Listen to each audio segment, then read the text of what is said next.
through the standard portion of that invitational, rather. Believe his loss to Tom was his only loss in standard that entire weekend. That is correct. I wouldn't be making a lot of radical changes either. And what a loss it was. Yeah. A real beating. Yep. So Bachand versus Duke is where we'll begin, and Duke is going to start off our tournament with a Hypnotic Siren. Bachand will play a Thoughtseize, and you see Reid has mulliganed a few times here. He does have a Domestication, a Biden of Thassa, and a Mutavault, but he's on a mulligan of 5 right now. And there's one copy of Hypnotic Siren in this list. We've seen the 9th one-drop get included. We've seen the Gale Sliver show up in Ross's winning list, for example, and a Hypnotic Siren in Reid's. Reid going to play a Mutavault, come across here for 1, and he's going to pass the turn back over to Bachand. Bachand certainly at an advantage when cards are concerned. We'll see if he's able to take advantage of that moving forward as he's going to play a Temple of Enlightenment. And interestingly enough, I don't believe any blue cards in the list. Sometimes you see a card like this bridge the gap for something like Nightveil Spectre. It's a plains that can generate blue mana.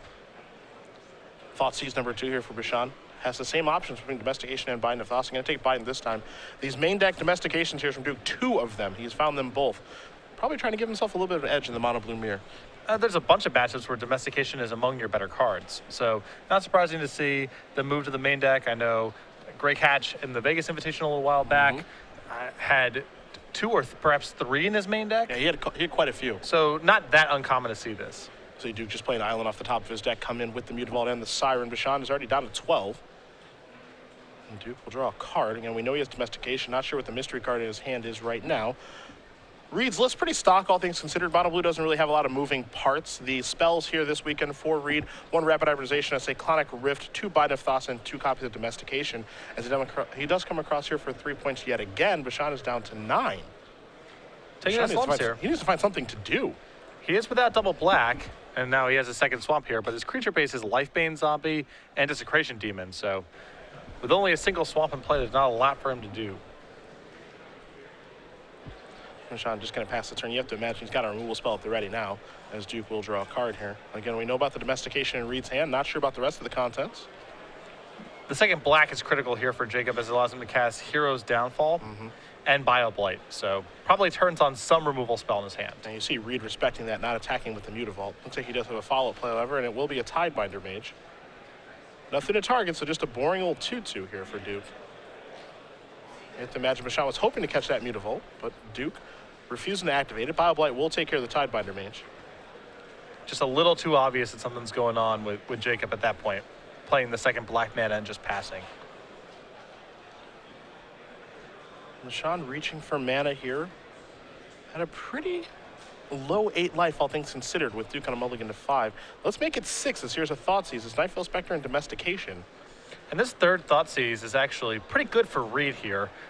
The life total that Jacob has is starting to dwindle, and you know, the Domestication in hand really isn't worth very much. Whatever else he has left over probably isn't very good also. So I think Reid is happy there to trade 2 life out of Jacob for that card. Here comes Mutavault and the Siren yet again. Does Bachand remove? Well, he does not. Now he's already down to 3. What is he holding? I mean, it does demonstrate the power of Mutavault this game. But I have no idea what Bachand is holding in his hand. He's got a boatload of cards, 4 mana. Well, if it's sorcery speed removal, that's trouble because he can't kill the Mutavault. He can't cast, or it's very risky rather for him to cast Lifebane Zombie because there's a Domestication in Reid's hand. So there are a fair number of cards that he can't cast, but this is surprising. Well, this looks like a removal spell now. It's going to be a Devour Flesh. That's rather unexciting. So we'll see what card Duke wants to sacrifice. It will be the Siren. So Mutavault's going to put, looks like Bachand down to 1. Reid will get a little bit of life from the Devour Flesh. He will play an island and simply pass the turn back over to Bachand. Does Bachand find any way to answer the Mutavault? He does not. Wow. And Reid Duke is going to win game number 1 on a mulligan to 5. Mono Blue Devotion surprisingly up a game over Black-White midrange. A really poor draw there from Reid, too. Black-White is one of those decks, too, because of Thoughtseize and all the removal spells where it's really hard to beat it when you mulligan. So very impressive stuff for Reid. Mulliganing to 5, getting Thoughtseize multiple times, having a Domestication stranded in his hand the whole game, and still being able to pull it out. We're going to take a look at the sideboard. So you see Bachand already going that way. You've got that in front of you. 3 copies of Sim Collector and Erebos, God of the Dead. 1 whip of Erebos, 2 Doomblades, 3 Freakish Cures, a Bioblight, a Banishing Light, an Obsidian, and 2 copies of Duress. I like just getting in the more creature removal. Mono Blue Devotion doesn't really have much in the way of enchantment removal, so your Banishing Light effects are going to be very good in this matchup. Additional Bioblight, even something like Freakish Cure, Reid does have a fair number of 3 toughness creatures, but just more removal. As long as you don't allow Mono Blue to build up a board, a lot of their other effects become a lot less impressive. On Duke's side, you're going to find 4 copies of Gainsay, 3 Dissolve, 2 Negate, 3 Jace Architect of Thought, 2 copies of Domestication, means Reid's got 4 throughout his list this weekend. An additional copy of Rapid Hybridization. Love Rapid Hybridization in this matchup. Can counter a removal spell, can take care of a Blood Baron, can take care of pretty much anything. So you got to like an additional one of those. It's versatile, it's flexible. I think it does enough stuff in the matchup. Fizzling 2 and 3 mana removal spells and getting a 3/3 left over is very attractive. I think the Dissolves are solid in this matchup as well. You don't exactly know what Jacob's up to, but it's safe to assume he has some 5 mana creatures, either Obsidian or Blood Baron, potentially Elspeth in the list as well. I don't know if he's going to want to go so far as to bring in the Negates, because he doesn't know if the battle's really going to be over the creatures or the spells. But Dissolve seems like a safe card to bring in against a deck with a lot of expensive threats like Jacob's. You wonder if Reid knows if he's up against Black-White mid-range as well. Looked like he may have been up against an Esper deck because of that Temple of Enlightenment. It looked a little weird, right? Yeah, it is weird. I think the 2 swamps that Jacob played probably takes Esper off the table. Sure. Those mana bases can be sculpted a million different ways, so there's no certainty there, but it would be rare for an opponent to play 3 of their 4 lands, 3 of them be basics in an Esper game. It would just be rare.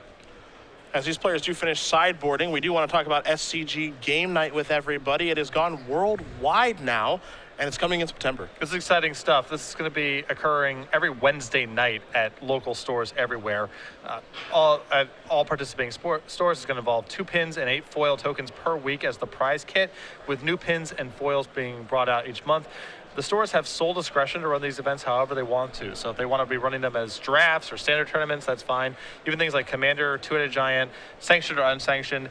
We just wanted to get more grassroots, casual focus, organized play. And to that end, we're releasing game nights starting in September. Store owners, tournament organizers, if you're interested in getting these, you can sign up right now. You see that website, starcitygames.com/game night sign up.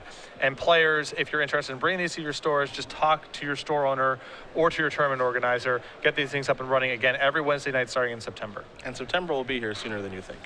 I've been saying that about every month this year, in fact. Yeah, it's all come faster than I assumed it would. I did not realize that yesterday was the 4th of July. Yeah. Until like 2 days before, where my friends were like, "What are you doing for the 4th of July?" And I'm like, "What do you mean? It's Friday." Well, Thursday night, fireworks were starting to go off by my building, and I was like, "Oh, what's going on? Like, is there gunfire? Like, what's going on?"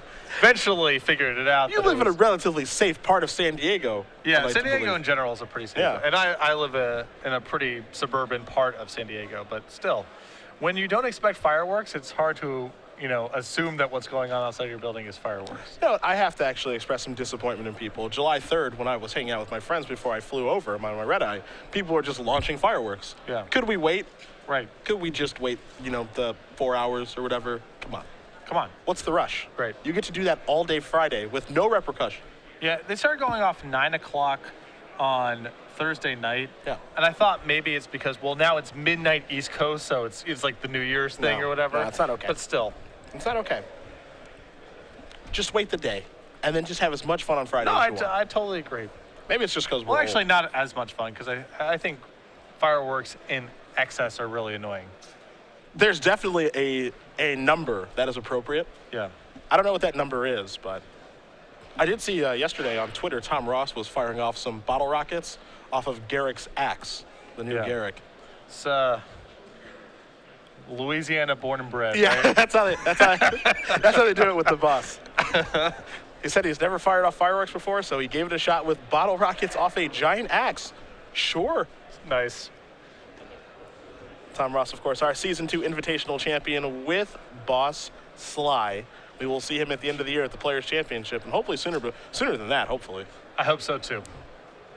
And I'm sure he's working with M15. I imagine he's got some new tools to work with as far as cards are concerned. Some nice low-to-the-ground red cards for the deck. Well, when your deck's already willing to play cards pretty close to Mon's Goblin Raider, it's easy for there to be upgrades. Proudly. Yeah. Proudly playing Mon's Goblin Raider. Looks like Bachand is going to take a mulligan here while Duke is at the ready. Currently up a game is Reid with Mono Blue Devotion, a deck that was very popular the last time we were on the East Coast. Ross Merriam winning the Standard Open with that deck in rather easy fashion, all things considered. On a bit of a rebound, too. I believe 2 copies in the elimination rounds of Portland last weekend, Correct. if I'm not mistaken. That is correct. Josh Ravitz among them. Yep. So this deck is coming back. Haven't really analyzed M15 to see if it gets any new additions. I would be surprised if it does, just because there's not really a lot of moving parts for the deck. But M15 has a lot of movers and shakers. And as we do wait for the mulligan here, we do want to take a look at our players to watch leaderboard very quickly. There are a lot of great players in attendance. Of course, no records yet, as it is just round number 1. Alex Bertoncini, number 3, and our Season 3 Players of the Championship race, David Shields, with an impressive win with Death and Taxes last time we were here. Eric Smith, former Invitational champion. Gerard Fabiano, good friend of you and I. Jared Betcher, leading the Rookie of the Year race. Hard to argue anyone hotter in Magic than him right now. Matt Costa, Max Teets, Reid, Duke, Ross Merriam, and Rebriska are the players we'll be watching this weekend. Pretty standard cast of, the Mid-Atlantic New England players that we have at these Opens. Providence had a lot of the same rogues gallery. Yes, certainly did. Some players even not even on the board, because there's a lot of really good players in attendance here. 10 rounds of Magic, 463 players here in Worcester. It's going to be a fun one to watch as we work our way through our last Standard Open before M15 hits. It's going to hit in a pretty big way, it looks like. I haven't seen this much buzz around a core set since M10. It's been that long. Yeah, it is the real deal as we are underway here in game number 2. Just a swamp for Bachand to start. Duke with no 1-drop, just plays an island before passing the turn back. Bachand does not have a second land. Duke going to play a copy of Frostborn Weird before passing the turn back over to Bachand. Bachand does draw his second land now. It is a swamp. And we'll pass the turn back over to Duke. Again, Duke still may not actually know what he's up against, oddly enough. There's still some room for confusion. I think the best guess would be black-white mid-range, but Jacob's draws have been so awkward and spell-light thus far that it's hard to know with any certainty. Duke, considering his options, going to start by attacking here for one. We'll see if there'll be any pumps, as he could walk this into a Bioblight. He will pump once. And this will be a Doomblade to potentially take care of that. We could see a copy of Rapid Hybridization here. You see Duke slide it to the forefront of his hand, and he's actually going to cast it. So he will cash that in, and he'll have a Frog Lizard come into play in just a moment. And I think the reason that Reid pumped exactly once was to try to induce potentially Bioblight out of Jacob in that spot, because he had the Rapid Hybridization ready to use. I'm sure he's happy to trade with the Doomblade in the same way, but I think Reid was trying to bait Jacob there. Looks like it may have worked, as Duke does now have a 3-3 in play. Bachand just going to pass the turn back over to Duke yet again.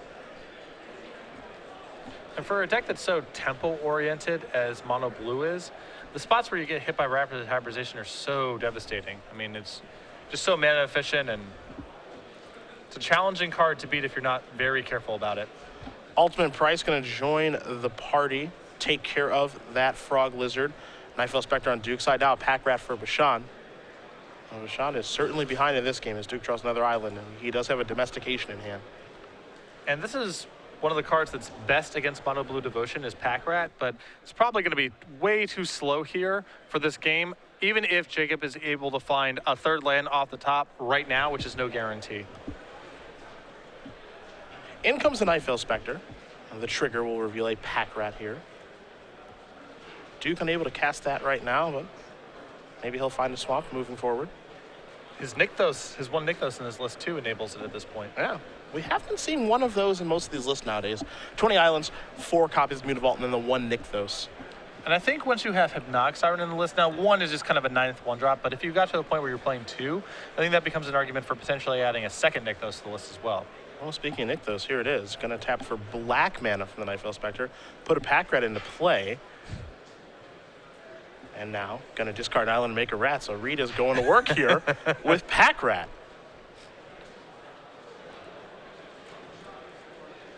Bachand going to untap here, but now he's in trouble from his own card. Now, this I have never seen before. The going off with Pack Rat. This is new to me. This is new territory. I can't say I don't like it, because I do.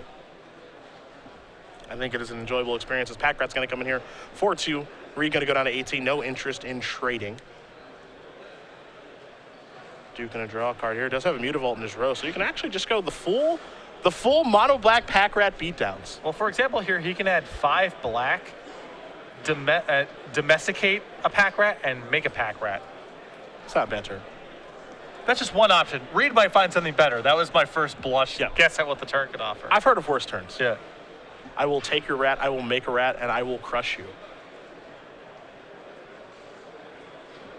You see him starting to slide his lands over a little bit. That might be the route that he does take. It also means he has 4 rats in place, so Bioblight's no longer a concern. Yeah, that goes off. That's not bad. Exciting stuff. Black mana, here's 2 blue. This looks like the line he's gonna take here. There's a domestication. I will take that. It's got a couple mana floating here with the ability to make a pack rat if he'd like. Yeah, because the Nykthos makes 5. Yep. So he has 3 mana floating now. He spent 2 additional blue, plus 2 colorless.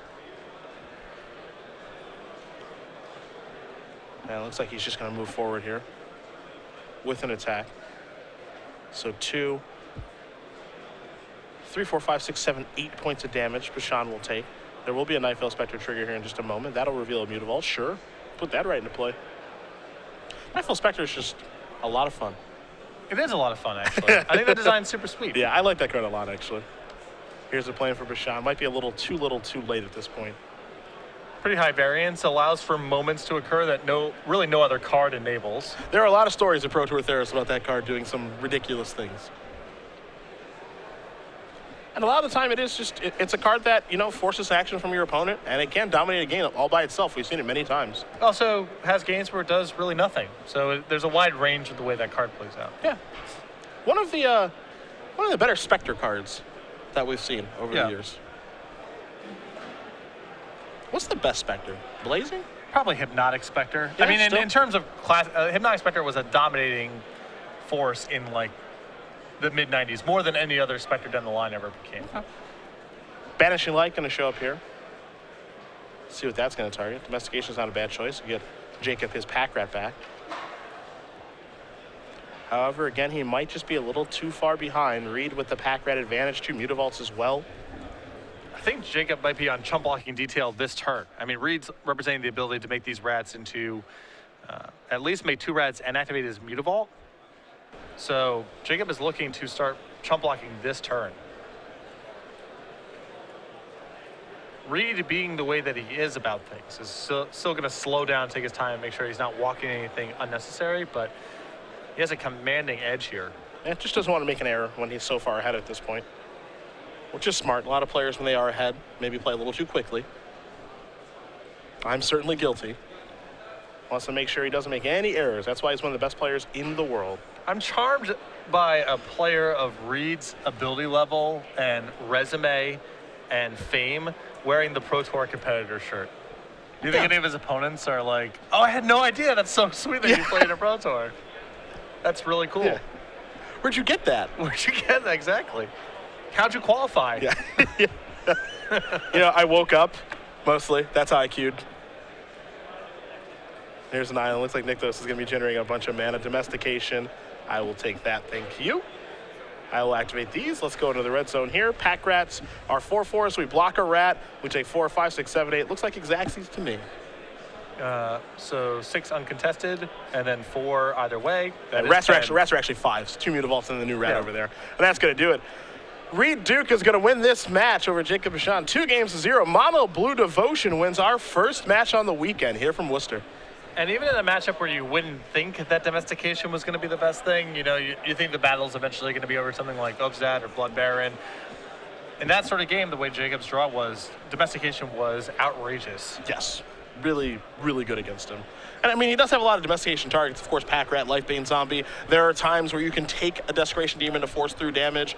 You're not going to catch an Obzdad, I will give you that. But the targets there are actually pretty plentiful in the matchup. It's a high variance card. It's not going to be excellent in every single game that you play, but they certainly were good in that one.